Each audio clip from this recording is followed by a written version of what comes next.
Como médica, fiquei chocada ao descobrir que uma atitude matinal aparentemente inofensiva estava destruindo silenciosamente a capacidade de superação da viuvez em pacientes após os 65 anos.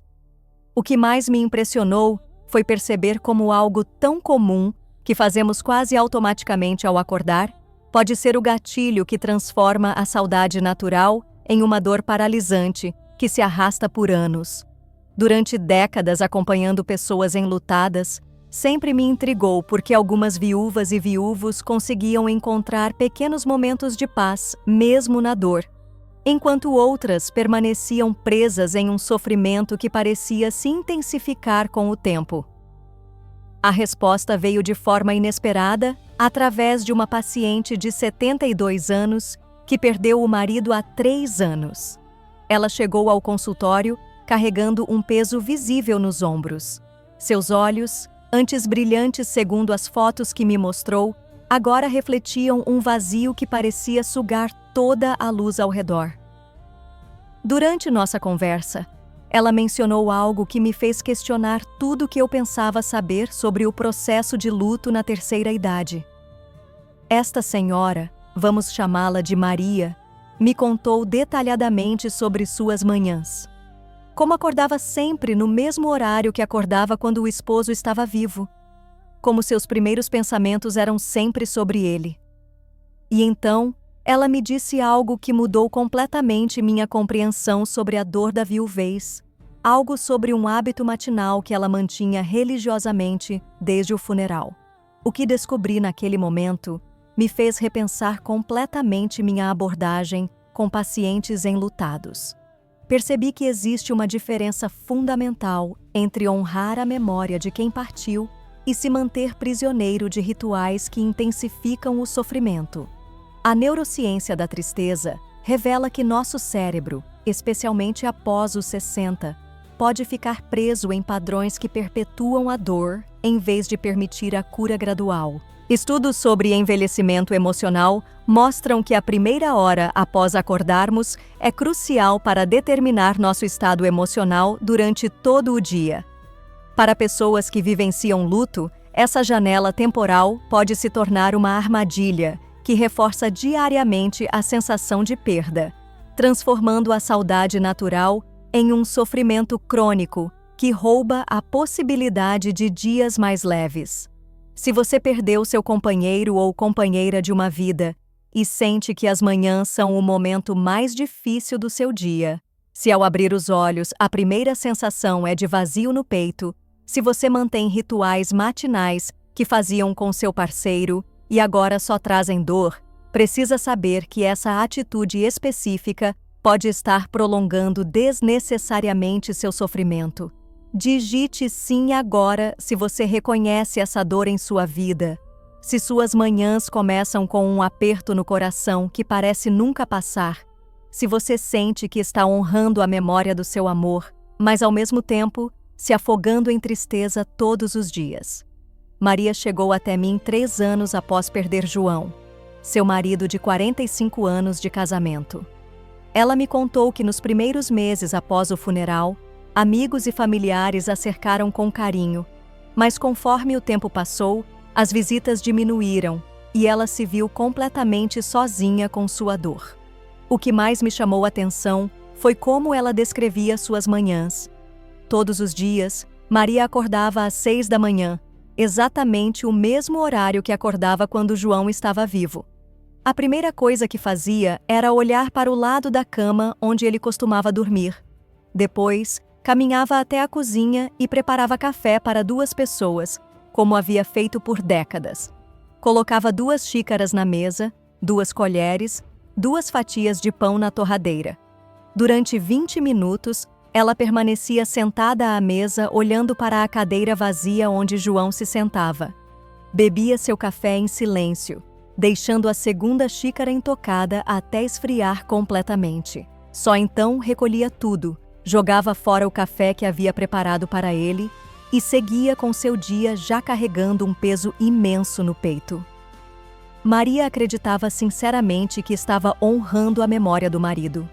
Para ela, Manter essa rotina era uma forma de mantê-lo vivo, de demonstrar que o amor não havia acabado com a morte. Ela me disse que se mudasse qualquer coisa desse ritual matinal, sentia como se estivesse traindo João, como se estivesse esquecendo dele ou diminuindo a importância do que viveram juntos. O que Maria não percebia era como essa atitude matinal específica estava programando seu cérebro para reviver a perda todos os dias. Cada manhã, ao preparar aquele café que não seria bebido, ao olhar para aquela cadeira vazia, ao esperar por uma conversa que nunca mais viria, ela estava reforçando neuralmente a ausência em vez de celebrar a presença que João teve em sua vida. Durante nossa conversa, observei como seus olhos se enchiam de lágrimas sempre que mencionava esse momento matinal. Sua respiração ficava mais pesada, seus ombros se curvavam para frente, como se o peso da saudade se tornasse fisicamente insuportável.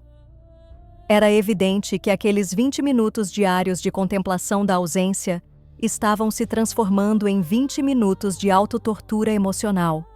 A neurociência nos ensina que repetir diariamente ações associadas à perda pode manter o cérebro preso em estados de luto agudo, impedindo o processo natural de adaptação que permite conviver com a saudade de forma mais saudável. Maria estava, sem perceber, escolhendo todos os dias reviver o momento mais doloroso da perda em vez de criar espaço para memórias que trazem paz. Quando comecei a explicar para ela como essa rotina matinal estava intensificando sua dor, Maria inicialmente resistiu.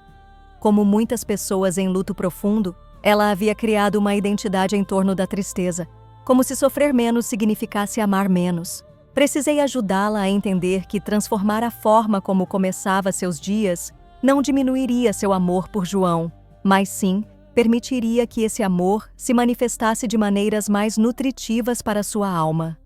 O primeiro passo que propus para Maria transformou completamente como ela encarava suas manhãs.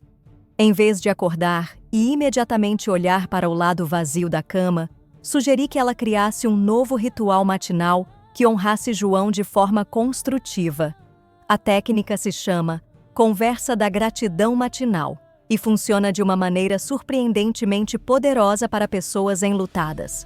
Maria começou a acordar e, antes mesmo de abrir os olhos completamente, dedicava 5 minutos para uma conversa silenciosa com João, mas focada exclusivamente em gratidão por momentos específicos que viveram juntos. Em vez de lamentar sua ausência, ela agradecia por uma memória concreta daquele dia ou da semana anterior. Podia ser o sabor do bolo que ele adorava e que ela havia sentido ao passar pela padaria, ou uma música no rádio que os fez dançar na sala anos atrás.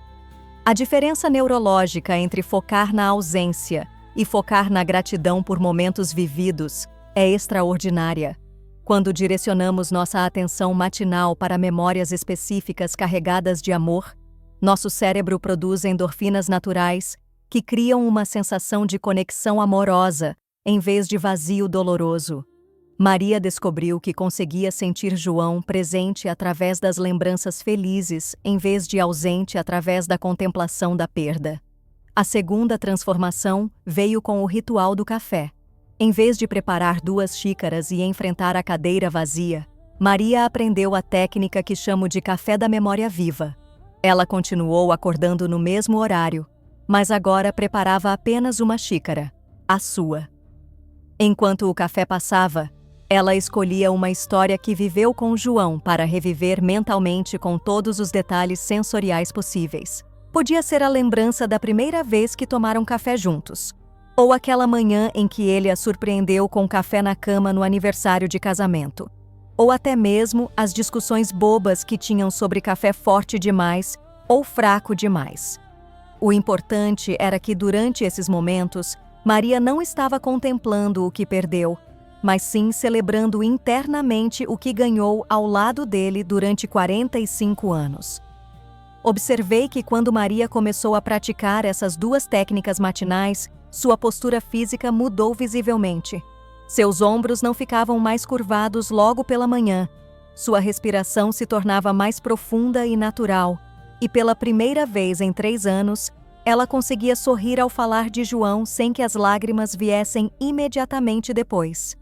A chave estava em compreender que honrar a memória de quem amamos não significa perpetuar nossa dor. Significa encontrar formas de manter viva a essência do amor que compartilhamos, permitindo que essa energia nos sustente em vez de nos consumir. Maria descobriu que conseguia sentir João mais presente quando focava no que ele trouxe para sua vida do que quando se concentrava no que havia sido levado embora. Essas técnicas matinais criaram uma base emocional completamente diferente para o resto do dia de Maria. Em vez de carregar desde cedo o peso da ausência, ela começava cada dia carregando a leveza das memórias amorosas, o que mudou não apenas suas manhãs, mas toda sua relação com o luto. A terceira técnica que apresentei a Maria revolucionou não apenas suas manhãs, mas toda sua experiência com a casa que havia compartilhado com João por décadas. Chamo essa abordagem de transformação dos espaços gatilho, e ela é especialmente poderosa para viúvos que se sentem prisioneiros de ambientes carregados de memórias dolorosas. Maria me confessou que evitava certos cantos da casa porque a lembravam intensamente de João. A poltrona onde ele assistia jornal permanecia intocada há 3 anos, acumulando poeira como um altar da tristeza. A mesa da cozinha tinha se tornado um campo minado emocional, onde cada refeição solitária era um lembrete brutal de sua solidão. O próprio quarto havia se transformado em um mausoléu onde ela mal conseguia dormir. A técnica consiste em ressignificar esses espaços, não removendo a memória de João, mas adicionando novas camadas de significado que incluem a própria Maria como protagonista de sua vida atual. Começamos pela poltrona. Em vez de preservá-la como estava, Maria a transformou em seu cantinho de leitura matinal. Ela colocou uma manta que havia ganhado da filha, uma almofada bordada que ela mesma fez, e passou a usar aquele espaço para ler cartas antigas que João havia escrito para ela ao longo dos anos. A transformação foi extraordinária. A poltrona deixou de ser um símbolo de ausência para se tornar um espaço de conexão íntima com as palavras de amor que João deixou registradas. Maria descobriu cartas de aniversário, bilhetes românticos escondidos em livros e até mesmo listas de compras onde ele escrevia "Te amo" no final. Ler essas palavras na poltrona que antes a fazia chorar, agora a fazia sorrir, porque ela estava experimentando o amor de João de forma ativa, não contemplando passivamente sua falta. Na mesa da cozinha, implementamos a técnica do jantar com propósito. Maria parou de comer mecanicamente em frente à televisão e começou a usar suas refeições como momentos de conexão consciente com suas próprias necessidades. Ela passou a preparar pratos que gostava, mas que havia parado de fazer porque não valia a pena para uma pessoa só. Colocava uma toalha bonita, acendia uma vela e transformava cada refeição em um ato de autocuidado que João certamente aprovaria. O quarto recebeu a intervenção mais delicada. Maria reorganizou os móveis de forma que a cama não ficasse mais centralizada no vazio deixado por João, mas sim posicionada de forma que ela pudesse ver pela janela ao acordar. Criou um pequeno altar de gratidão na cômoda, com fotos onde ambos estavam sorrindo, flores frescas que ela trocava semanalmente e um caderno onde escrevia uma coisa boa que havia acontecido naquele dia. A neurociência nos ensina que quando modificamos conscientemente os ambientes que disparam respostas emocionais automáticas, permitimos que nosso cérebro crie novas associações neurais. Maria não estava apagando João dos espaços. Estava integrando a presença dele de forma que não a paralisasse, mas sim a inspirasse a continuar vivendo de forma plena. Essas transformações físicas criaram transformações emocionais profundas. Maria começou a se sentir dona da própria casa novamente, em vez de visitante em um museu de memórias dolorosas. Cada espaço ressignificado se tornou um convite para viver o presente honrando o passado, sem ficar prisioneira dele. A quarta técnica que compartilhei com Maria mudou completamente sua relação com o mundo exterior. Durante 3 anos, ela havia se isolado gradualmente, recusando convites, evitando lugares que frequentava com João e criando uma bolha de solidão que intensificava sua dor. Apresentei a ela o conceito de saídas com significado, uma abordagem que permite a pessoas enlutadas se reconectarem com o mundo sem sentir que estão traindo a memória do parceiro. Maria começou escolhendo um local por semana que havia sido especial para ela e João, mas em vez de ir lá para sofrer, ela ia com uma missão específica. Visitou a padaria onde compravam pão domingo de manhã e, em vez de ficar olhando melancolicamente para a mesa onde se sentavam, ela comprou o pão que João mais gostava e levou para uma vizinha idosa que estava doente. Transformou um local de saudade em um espaço de generosidade. Foi ao parque onde caminhavam juntos, mas desta vez levou sementes de girassol que João adorava plantar no quintal e as espalhou em canteiros que precisavam de flores. Cada semente plantada era uma forma de perpetuar algo que João amava fazer, mas de maneira ativa e construtiva. Maria descobriu que conseguia sentir a presença dele de forma muito mais intensa quando estava honrando suas paixões através de ações do que quando estava apenas lamentando sua ausência. A quinta técnica foi talvez a mais transformadora de todas. Chamo de cartas para o coração que partiu, uma prática que permite às pessoas enlutadas processarem sentimentos complexos sem ficarem presas no passado. Maria começou a escrever uma carta por semana para João, mas não cartas de saudade e lamentação. Eram cartas de atualização, onde ela contava as novidades da vida, as pequenas conquistas, os desafios superados, como se estivesse mantendo João informado sobre sua jornada de reconstrução. Essas cartas se tornaram uma ferramenta poderosa de autoconhecimento. Maria percebia seus próprios progressos ao escrever sobre eles, celebrava pequenas vitórias que antes passavam despercebidas e processava dificuldades de forma mais organizada. Ao final de cada carta, ela sempre incluía um agradecimento específico por algo que João havia ensinado ou deixado que a estava ajudando naquele momento. A técnica final que apresentei revolucionou as noites de Maria, que haviam se tornado o período mais difícil do dia. Implementamos o ritual do sono reparador, onde ela substituiu o hábito de dormir abraçada a uma foto de João por uma prática mais saudável. Antes de se deitar, Maria passou a fazer 3 respirações profundas, cada uma dedicada a um aspecto diferente. A primeira para agradecer pelo dia que havia passado, a segunda para enviar amor para João onde quer que ele estivesse, e a terceira para se conectar com a expectativa de um novo dia cheio de possibilidades. Após 6 meses praticando essas técnicas, Maria havia se transformado completamente. Suas manhãs começavam com gratidão em vez de lamento, seus dias tinham propósito em vez de vazio, e suas noites terminavam com paz em vez de desespero. Ela não havia esquecido João ou diminuído seu amor por ele. Havia encontrado uma forma de honrá-lo que nutria sua alma em vez de consumi-la. Inscreva-se agora e ative o sininho, porque o que vem a seguir pode salvar sua vida emocional se você está enfrentando a dor da viuvez após os 60 anos. A transformação de Maria me levou a uma descoberta ainda mais profunda sobre a neurociência da viuvez em pessoas após os 65 anos. Observando dezenas de pacientes enlutados ao longo dos anos, identifiquei um padrão surpreendente que explica por que algumas pessoas conseguem encontrar paz no luto, enquanto outras permanecem presas em sofrimento crônico. O cérebro de pessoas enlutadas após os 60 desenvolve o que chamo de circuitos de saudade cristalizada.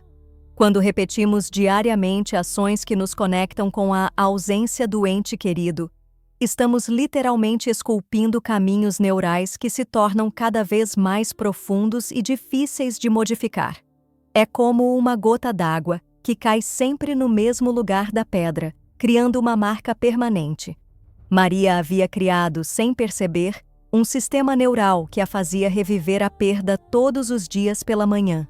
Cada vez que olhava para a cadeira vazia, cada vez que preparava o café não consumido, cada vez que suspirava olhando para o lado vazio da cama, ela estava fortalecendo as conexões cerebrais associadas à dor da separação.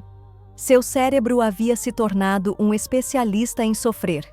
O que mais me impressiona nesses casos é descobrir que o amor não diminui quando transformamos nossa relação com o luto. Ele se torna mais nutritivo.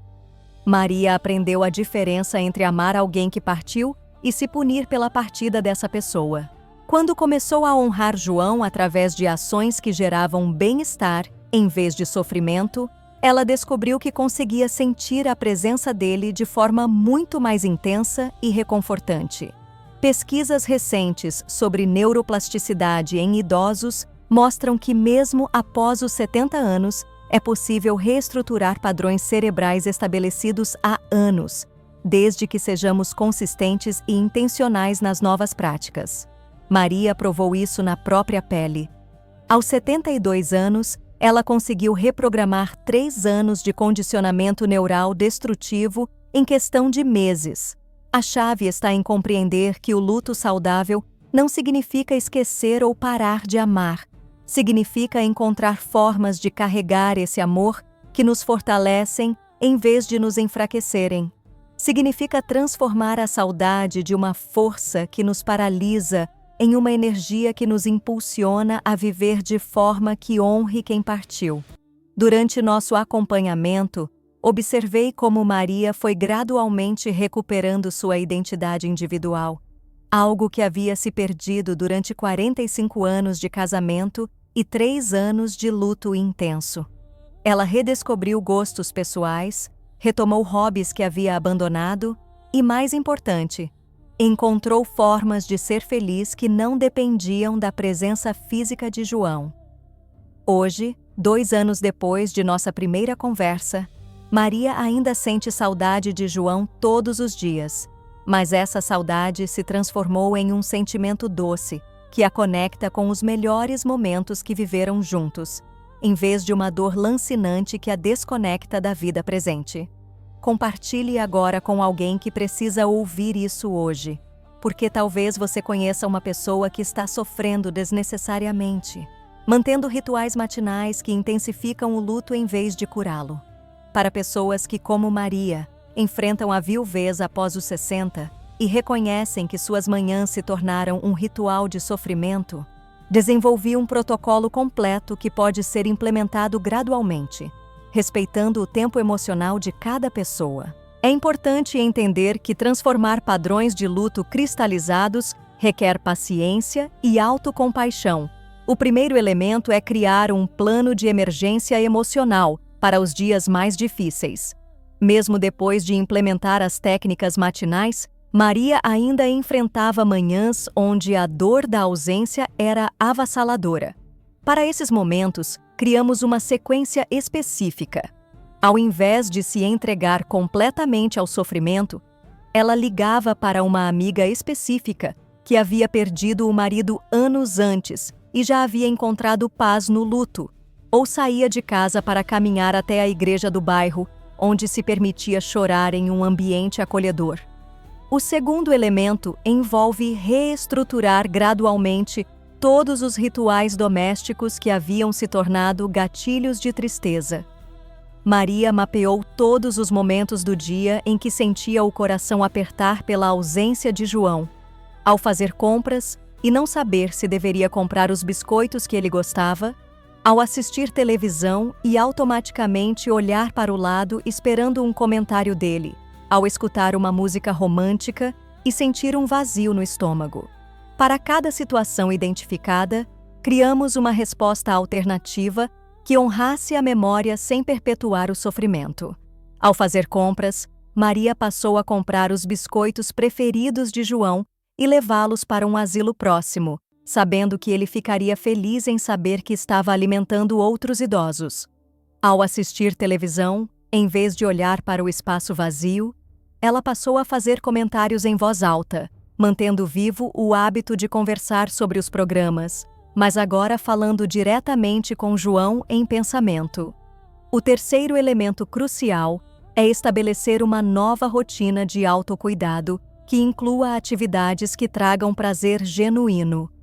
Maria havia esquecido completamente de si mesma durante os anos de luto intenso. Ela parou de cuidar dos cabelos como gostava, abandonou a leitura que sempre foi sua paixão e deixou de lado pequenos prazeres como um banho demorado ou uma xícara de chá especial no final da tarde. Reintroduzir esses autocuidados não foi fácil para Maria, que inicialmente sentia culpa por experienciar prazer sem João.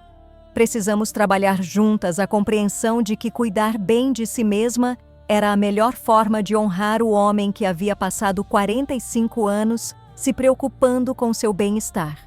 Gradualmente, ela percebeu que João ficaria profundamente triste se soubesse que ela havia abandonado tudo que a fazia feliz por causa da saudade dele. Comente abaixo qual dessas atitudes matinais você reconhece na sua rotina desde que perdeu alguém especial, para eu saber como posso ajudar mais pessoas que estão enfrentando essa dor silenciosa que consome os primeiros momentos de cada dia. Maria hoje, 4 anos após nossa primeira conversa, vive uma vida que João certamente aprovaria com orgulho. Ela não superou o luto, porque o amor verdadeiro não se supera. Ele se transforma. Ela aprendeu a carregar João no coração de uma forma que a fortalece para cada novo dia, em vez de carregá-lo como um peso que a impede de caminhar. Suas manhãs agora começam com gratidão por ter vivido um amor tão profundo que ainda ecoa em cada canto de sua vida. Ela acordar sabendo que tem propósito, que sua história não terminou quando João partiu, que ainda há capítulos importantes para serem escritos. O café da manhã se tornou um momento sagrado de conexão consigo mesma e com as possibilidades que cada dia oferece. O que mais me emociona na jornada de Maria é perceber como ela conseguiu transformar sua dor em sabedoria que agora ajuda outras pessoas. Ela se tornou voluntária em um grupo de apoio para viúvos, onde compartilha suas técnicas matinais e ajuda pessoas que estão no início do processo que ela já percorreu.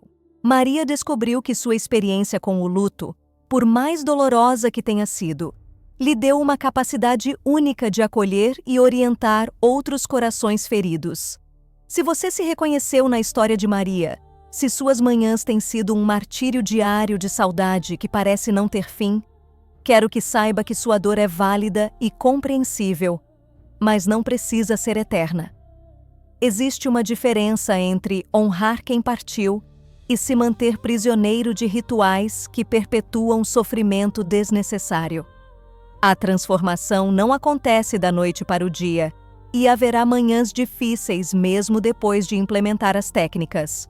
O importante é entender que cada pequena mudança na forma como você inicia seu dia é um ato de coragem e amor próprio.